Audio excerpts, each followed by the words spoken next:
ఓం గంగణపతే నమ. శ్రీమాత్రే నమ. ఐం సరస్వత్యే నమ. శివాయ గురువే నమ. జయ గురు దత్తాత్రేయ నమ. ఓం నమ భగవతే మేధా దక్షిణామూర్తి మహ్యం మేధాం ప్రజ్ఞం ప్రయచ్చ స్వాహ. మాతృభ్యో పితృభ్యో ఋషిభ్యో గురుభ్యో నమో నమ. జయ గురు దత్తాత్రేయ నమ. ఓం గంగణపతే నమో నమ. యూట్యూబ్ ప్రేక్షకులందరికీ కూడా నమస్కారం అండి. నా పేరు పాలపర్తి గురునాథ్ శర్మ, జ్యోతిషం వాస్తు సిద్ధాంతిని. నేనంతా కూడా మీకు గోచారరీత్యా గ్రహాల యొక్క స్థితిగతి, కలయిక, వాటి యొక్క ప్రభావం అంతా కూడా మీకంతా కూడా చెప్పడానికి ఈ యొక్క కంటెంట్ బేస్ మీద చెప్తున్నాం. ఈ రోజంతా కూడా చూసుకుంటే సెప్టెంబర్ నెలలో మనకంతా కూడా పితృపక్షం అనేది అత్యంత పుణ్యప్రదంగా చెప్పడం జరుగుతుంది. భాద్రపద మాసంలో కృష్ణపక్షంలో అంతా కూడా పితృపక్షం అంటారు. దీన్నంతా కూడా ఈ యొక్క సెప్టెంబర్ 7వ తారీఖు తర్వాత మనకి పౌర్ణమి వెళ్ళిపోయిన తర్వాత నుంచి పాడ్యం అనేది స్టార్ట్ అవుతుంది. కృష్ణపక్షంలో పాడ్యం నుంచి అమావాస్య దాకా పితృపక్షంలో అంతా కూడా పితృకార్యాలంతా కూడా నిర్వహించుకోవడానికి అత్యంత శుభప్రదంగా ఉండడానికి అవకాశం ఉంటుంది. ఎవరైతే కనుక ఈ యొక్క పితృదేవతలంతా కూడా చూసుకుంటే వసురుద్ర ఆదిత్య స్వరూపం అని చెప్పేసి అంటారు.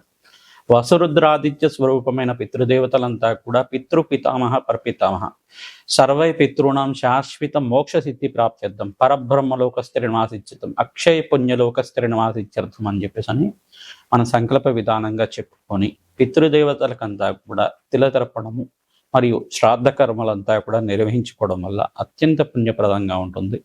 ఎవరి పితృదేవతలంతా కూడా గతించి ఉన్నారో పితృదేవతలంతా కూడా శాశ్వత మోక్ష సిద్ధి కలగాలని చెప్పి ప్రతి ఒక్క పితృపక్షంలో అంతా ప్రధానంగా చూసుకుంటే భాద్రపద మాసంలో వచ్చే పితృపక్షంలో అంతా కూడా ఈ యొక్క విశేషమైన తిథులంతా కూడా గుర్తుపెట్టుకోండి. తదియ, చౌతి, పంచమి, సప్తమి, అష్టమి, నవమి, దశమి, త్రయోదశి, చతుర్దశి మరియు అమావాస్య.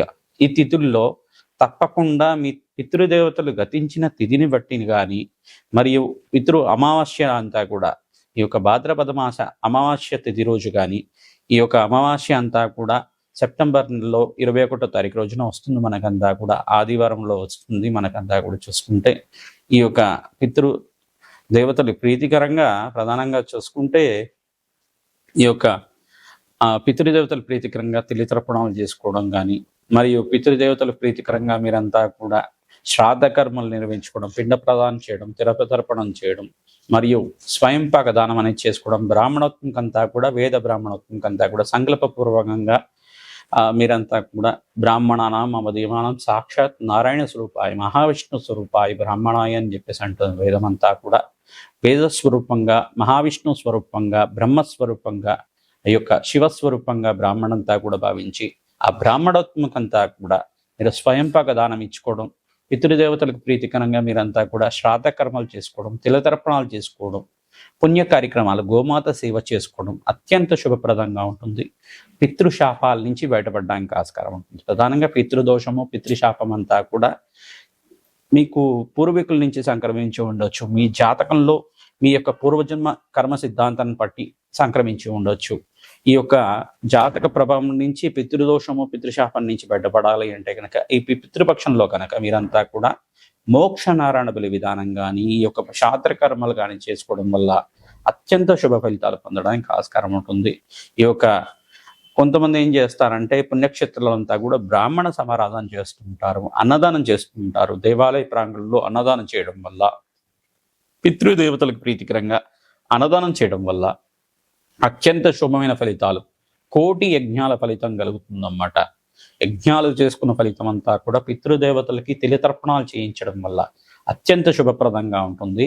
మనకంతా కూడా చూసుకుంటే ఈ యొక్క పితృదోషం అనేది ఏ రకంగా వస్తుందంటే ప్రధానంగా లగ్న చక్రవశాత్తు ఈ యొక్క అష్టమ స్థానంలో కానీ నవమ స్థానంలో కానీ రాహు కానీ కేతు కానీ ఉంటే కనుక ఈ యొక్క పితృదోషం అని చెప్పేసి అంటారు లగ్న చక్రవశాత్తు.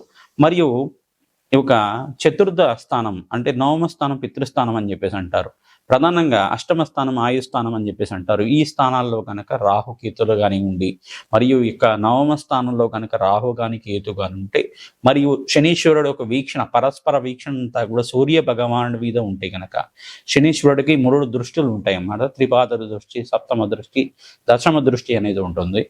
ఈ దృష్టితోటి కనుక సూర్య భగవానుడి మీద ఉంటే కనుక చతుర్థ స్థానం నుంచి కానీ నవమ స్థానం నుంచి కానీ లగ్నం నుంచి కానీ పితృదోషం అనేది ఉంటే కనుక ఈ యొక్క తల్లి తండ్రితోటి ప్రధానంగా చూసుకుంటే కొంచెం మనస్పర్ధలు ఉండడం కానీ, దూరంగా ఉన్న దేశం నుంచి విదేశంలో బతకడం కానీ, జీవితం అనేది కొంచెం ఎదుగుదల లేకపోవడం, ఆర్థికంగా ఎదుగుదల లేకపోవడం, అన్నీ ఉన్నప్పటికి కూడా అనుకున్న స్థాయిలో పేరు రాకపోవడం, ఈ యొక్క కళ్యాణం వాయిదా పడుతూ ఉండడం, వివాహం అనేది వాయిదా పడుతూ ఉండడం కానీ, ఆలస్య కళ్యాణం తరచూ జరుగుతూ ఉండడం కానీ, కొన్ని తరాల వారికి కొంతమందికి మగ సంతానమే ఉండడం కానీ, కొన్ని తరాల వారికి కొంతమందికి స్త్రీ సంతానం అంటే కొంతమందికి ముగ్గురు స్త్రీలుగా అంటే స్త్రీ సంతానం కానీ, అంటే ప్రధానంగా చూసుకుంటే ఒక సంతానం అనేది ఆలస్యం అవుతూ ఉండడం కానీ, అంటే కొన్ని సంవత్సరాలు ఆలస్యం అవడం, పెళ్ళైన తర్వాత ప్రధానంగా చూసుకుంటే వివాహమైన తర్వాత ఒక 5 సంవత్సరాల తర్వాత కానీ, 8 సంవత్సరాల తర్వాత కానీ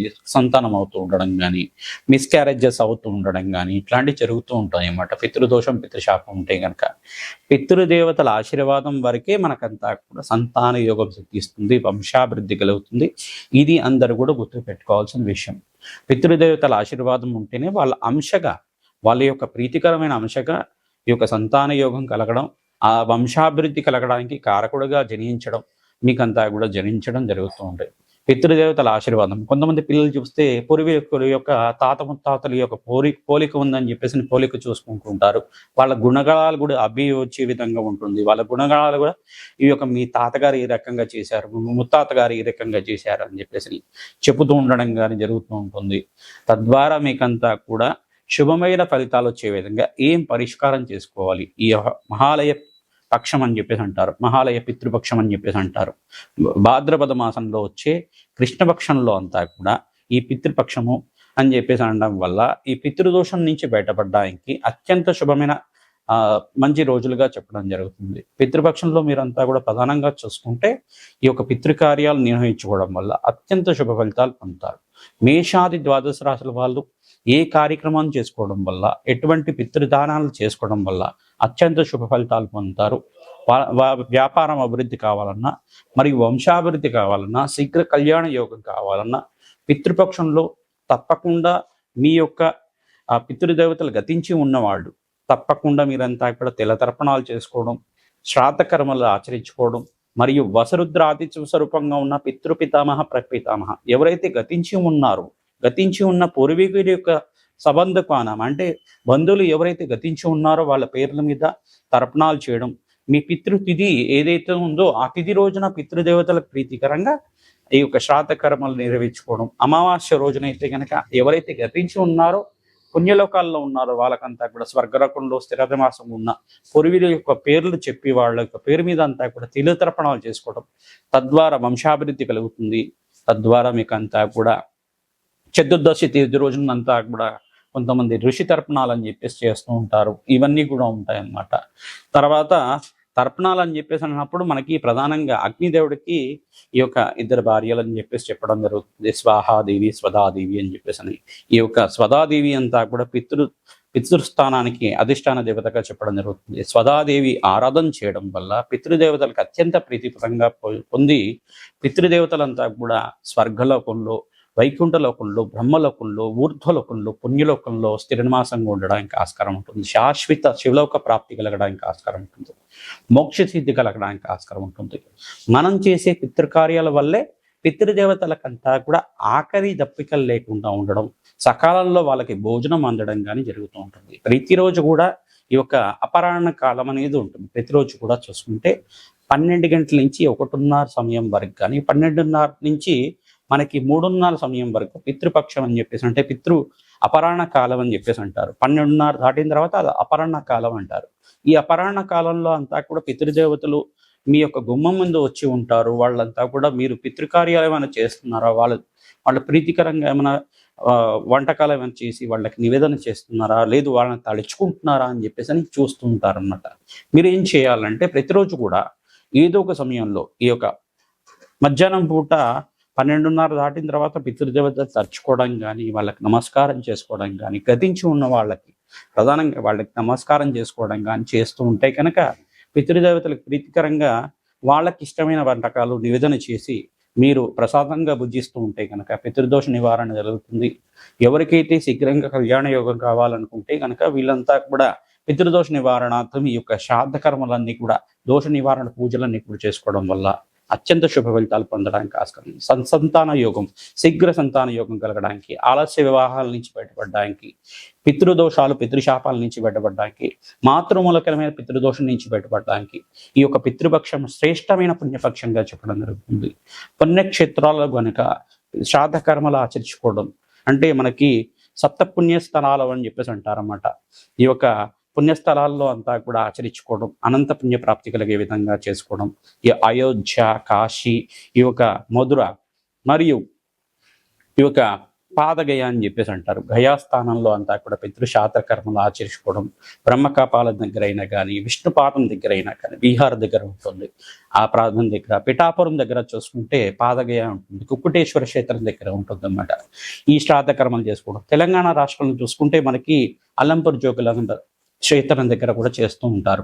ఈ శ్రాద్ధ కర్మలు ఆచరించుకోవడం, పిండ ప్రదానం చేయడం, నదీ ప్రవాహ ప్రాంతంలో అంతా కూడా చేయడం వల్ల అత్యంత పుణ్య ఫలితాలు పొందుతూ ఉంటారు. మీకంతా కూడా సకల గ్రహదోష నివారణ కలిగి, పితృదేవతల శాంతి కలిగే విధంగా ఎటువంటి పరిష్కారాలు చేసుకోవాలి, ఈ యొక్క పితృదేవతలంతా కూడా మోక్ష స్థానాన్ని కలిగే విధంగా ఎటువంటి పరిష్కారం చేసుకోవడం వల్ల అత్యంత శుభ ఫలితాలు పొందుతారు తెలుసుకుందాం. మిథున రాశి జాతకులకి ఈ యొక్క గోచార చక్ర శాతం ప్రధానంగా చూసుకుంటే మీ జాతకంలో పితృదోషం పితృశాపం ఉందా లేదో చూసుకోవాల్సి ఉంటుంది. తద్వారా పితృదోషం ఉందో లేదో నిర్ధారణకు వచ్చిన తర్వాత ఈ యొక్క మహాలయ పితృపక్షం అని చెప్పేసి అంటారు. భాద్రపద మాసంలో కృష్ణపక్షాన్ని అంతా కూడా మహాలయ పక్షము, పితృపక్షం అని చెప్పేసి అంటూ ఉంటారు.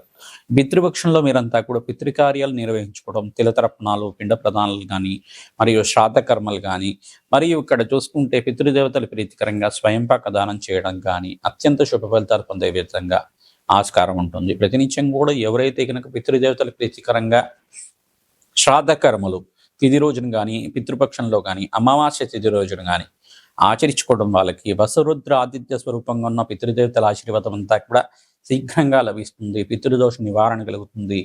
కళ్యాణం కానీ వాళ్ళకి శీఘ్ర కళ్యాణ యోగం సిద్ధిస్తుంది. వంశాభివృద్ధి కలుగుతుంది. అత్యంత శుభ ఫలితాలు పొందుతారు. కోటి యజ్ఞాల ఫలితం కలుగుతుంది.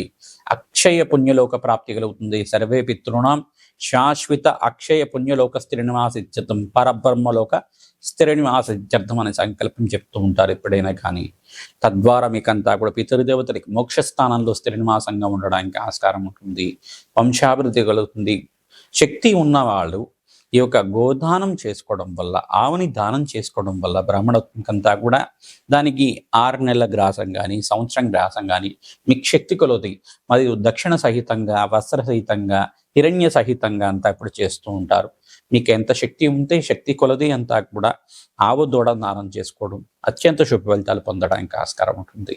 మరియు ఎవరైతే కనుక అనాథాశ్రమంలో కానీ, బీదవాళ్ళకు కానీ, దేవాలయ ప్రాంగంలో కానీ ఈ యొక్క అమావాస్య పౌర్ణమి తిథుల్లో అంతా కూడా అన్నదానం చేస్తూ ఉంటారు. పుణ్యక్షేత్రంలో అంతా కూడా అత్యంత శుభ ఫలితాలు పొందడానికి ఆస్కారం ఉంటుంది. అవకాశం ఉన్నవాళ్ళు ఎవరు పితృదేవతలు అయితే గతించి ఉన్నారో, పుణ్యలోకంలో ఉన్నారో వాళ్ళ ప్రీతికరంగా మీరంతా కూడా శక్తి కలోది మీరు అన్నదానం చేస్తూ ఉండాలి. మీ చేత్తో వడ్డన చేస్తే ఇంకా చాలా మంచిది. తద్వారా మీరంతా కూడా సర్వగ్రహ దోష నివారణ కలగడానికి, అత్యంత పుణ్య ఫలితాన్ని పొందడానికి, కోటి యజ్ఞాల పుణ్య ఫలితం పొందడానికి ఆస్కారం ఉంటుంది. ప్రధానంగా మిథున రాశి జాతకులంతా కూడా చూసుకుంటే అత్యంత శుభ ఫలితాలు పొందడానికి ఆస్కారం ఉంటుంది. అష్టైశ్వర్య యోగం సిద్ధించడానికి ఆస్కారం ఉంటుంది. ప్రతినిత్యం కూడా ఈ యొక్క విష్ణు సహస్రనామ పట్టణం చేసుకోవడం అత్యంత పుణ్య ఫలితాలు పొందడానికి ఆస్కారం ఉంటుంది. మహాలయ పితృపక్షంలో ప్రధానంగా చూసుకుంటే ఈ యొక్క అమావాస్య తిరుజ రోజున ఎవరి పితృదేవతలైతే గతించున్నారో వాళ్ళ పేర్లే కాకుండా 4 తరాల దాకా సబంధుకానాం బంధువులైతే గతించి ఉన్నారో, మీ రక్త సంబేతకులు కానీ, గురువులు కానీ, ఆచార్యులు మంత్రోపదేశం చేసిన గురువులు కానీ, మిత్రులైనా కానీ వాళ్ళ పేరు మీద, వాళ్ళ గోత్రం తెలిసి ఉంటే వాళ్ళ గోత్రం మీద కానీ తిలతర్పణాలు చేయడం వల్ల వాళ్ళకి రుణముక్తులు అవుతుంది. ప్రధానంగా భాతృ రుణము, పితృ రుణం, మాతృ రుణం అని చెప్పేసి ఉంటుందన్నమాట. ప్రధానంగా ఋషి రుణం అనేది కూడా ఉంటుంది. ఈ యొక్క మాతృ రుణం, పితృరుణం అనేది ఈ యొక్క రుణాల్లో ప్రధానమైన రుణంగా చెప్పడం జరుగుతుంది. ఈ రుణాలన్నా కూడా తీరాలి అని చెప్పేసి అంటే కనుక వాళ్ళకి శ్రాద్ధ కర్మలు ఆచరించాలి, తిలతర్పణాలు చేయాలి, స్వయంపాక దానం చేసుకోవాలి, వాళ్ళ ప్రీతికరంగా మోక్ష ప్రాప్తి కలిగే విధంగా పుణ్య కార్యక్రమాలు ఆచరించాలి. ఎవరి జాతకంలో కనుక పితృశాపము, పితృదోషం ఉంటే కనుక తప్పనిసరిగా మీరంతా కూడా జాతకం అంతా కూడా జ్యోతిష పండితులతో చూపించుకొని మీరంతా కూడా పితృదోష నివారణార్థం మోక్షనారంభలి విధానం తిలహోమము మరియు శాంతి హోమాది కార్యక్రమాలు ఆచరించుకోవడం ప్రధానంగా చూసుకుంటే ఎవరైతే కనుక ఈ యొక్క దోషం నుంచి పీడిస్తున్నారో ప్రధానంగా బాధపడుతున్నారో వాళ్ళకంతా కూడా వంశాభివృద్ధి ఆలస్యంగా అవ్వడం కానీ కళ్యాణం ఆలస్యంగా అవుతుండడం కానీ మనశ్శాంతి లోపం ఉండడం కానీ ఎంత సంపాదించినప్పటికీ కూడా అనుకున్న స్థాయిలో మీకంతా కూడా మంచి గుర్తింపు లేకపోవడం కానీ జరుగుతూ ఉంటుంది. ఈ దోషాలకంతా కూడా ఏ ఒక కారణాలు కారకత్వాలు చెప్తుంటారు. ప్రధానంగా దీని నుంచి బయటపడాలంటే గోమాత సేవ చేయాలి, గోదానం చేయాలి. తరచుగా మీరు ప్రధానంగా అమావాస్య తిథి రోజున ఏ మాసంలో వచ్చిన అమావాస్య అయినా కానీ తప్పకుండా మీరంతా కూడా పితృదేవతల ప్రీతికరంగా తిలతర్పణము మరియు స్వయంపాక దానం కానీ మోక్ష నారాయణ బలి విధానం కానీ తరచుగా మీరు చేసుకుంటూ ఉంటే గనక అఖండ రాజయోగం సిద్ధిస్తుంది, సకల గ్రహదోష నివారణ కలుగుతుంది. పనస మొక్కని దేవాలయ ప్రాంగణంలో నాటడం వల్ల సకల గ్రహదోష నివారణ కలుగుతుంది, పితృదేవత శాంతి కలుగుతుంది, అష్టేశ్వరి యోగం సిద్ధిస్తుంది. ఈ వస్తువులన్నీ కూడా స్వయంపాకంలో ఉండే విధంగా చూసుకోండి.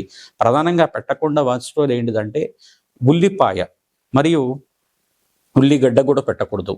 ఉల్లిపాయ వెల్లుల్లి కానీ ఉల్లిగడ్డ కానీ పెట్టకూడదు. ఇవి లేకుండా చూసుకోండి. మరియు ప్రధానంగా తోటకూర కానీ మరియు దుంపకూరలు చామగడ్డ కానీ కంద కానీ పెట్టచ్చు. మరియు కూష్మాండం తెల్ల గుమ్మడికాయ కానీ ఎరుపు రంగు గుమ్మడికాయ కానీ దానం చేసుకోవడం వల్ల అఖండ పుణ్యయోగం సిద్ధిస్తుంది. ప్రధానంగా పప్పు ఉప్పు చింతపండు పెడుతూ ఉంటారు, లవణ దానం చేస్తూ ఉంటారు. ఇవన్నీ కూడా చేయవచ్చు. ఇవన్నీ కూడా ఈ యొక్క ప్రధానంగా స్వయంపాకంలో ఏదైతే ఈ యొక్క బ్రాహ్మణోత్వం అంతా కూడా వండుకునే విధంగా ఉంటాయి వస్తువులన్నీ కూడా ఈ యొక్క దానాల్లో అంతా కూడా శ్రేష్టంగా అన్నదానం కాబట్టి ఈ అన్నదానం కోసం అంతా కూడా మీరు దానం చేసుకోవడం వల్ల అఖండ పుణ్యయోగం వస్తుంది. దక్షిణ సహితంగా వస్త్ర సహితంగా దానం చేసుకుంటే కనుక సంఘంలో కీర్తి ప్రతిష్టలు పెరగడానికి ఆస్కారం ఉంటుంది, రాజయోగం కలిసి వస్తుంది, అష్టైశ్వర్యోగం సిద్ధించడానికి ఆస్కారం ఉంటుంది. స్వయం పాకంలో 5 రకాల కూరగాయలు కానీ 6 రకాల కూరగాయలు కానీ పప్పు ఉప్పు చింతపండు ప్రధానంగా దానం చేసుకోవడం కానీ ఈ యొక్క స్వయం పాకంలో ప్రధానంగా అన్నదానం నిమిత్తం అంతా కూడా బియ్యాన్ని దానం చేసుకోవడం కానీ చేస్తూ ఉండడం, వస్త్రదానం చేయడం వల్ల ప్రధానంగా చూసుకుంటే అష్టైశ్వర్య యోగం సిద్ధించడానికి, పితృదోష నివారణ కలగడానికి, అంటే దోషం నుంచి బయటపడి మీకంతా కూడా పితృశాపం నుంచి బయటపడడానికి ఆస్కారం ఉంటుంది. ప్రధానంగా మీకంతా కూడా పితృదేవతలు శాంతి కలగడానికి, మోక్ష సిద్ధి కలగడానికి, శాశ్వత పరబ్రహ్మంలోక స్థిర నివాసం కలగడానికి ఆస్కారం ఉంటుంది. శ్రీమాత్రే నమః.